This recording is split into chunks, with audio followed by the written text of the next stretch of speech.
So mauna ni mga idol. Nahuman na dyan pagbuhos diri sa pikas, kaning tulaya diri sa Waterloo. Highway na dol. Highway na, okay na kaayo. Palit na mo for wells. Kaning nga gigamit nila din mga idol sa sapa. Di na nila gigamitan og culvert. Ila na gibuhusan to. Kaya Colbert dol. mas makatipid man kuno kapag buhos kaysa mo palit pa kadtong kuan culvert.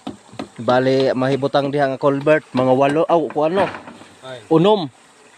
Kay dugtong-dugtong man, bali unom ka buok. Mas maadyo nga kanan alaman nga buhos. Kay gibali tulura sila kalinya.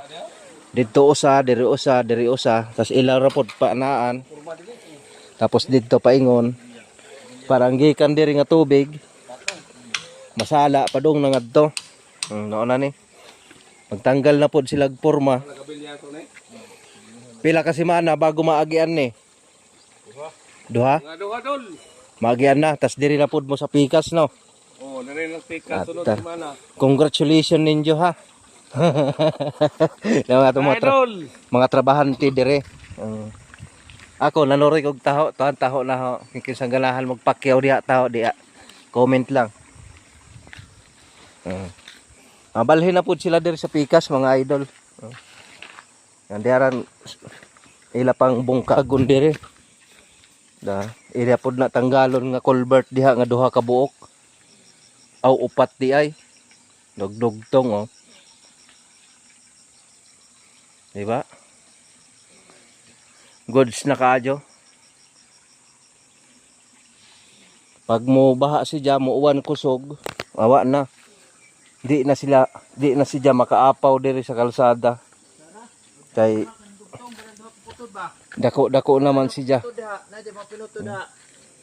Diretso na lang ngadto, semento na. Dere ngadto sa high school sa Waterloo.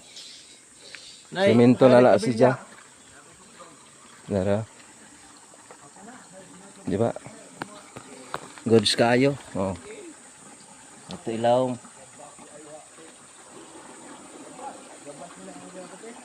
Okay na. Mong ali. Uli. Oh, uli sa bara. Na igo na sa buok. Siguro gamay. Ano ra, kita naman ang tumoy. Ako kani pampik-on na laman ning adto no. Para pikas na pod. Daghan na oy. Nanujo man sa bakal. Wala naman to na, wa man bakal. Usara di ay. Usara na. Yung forman.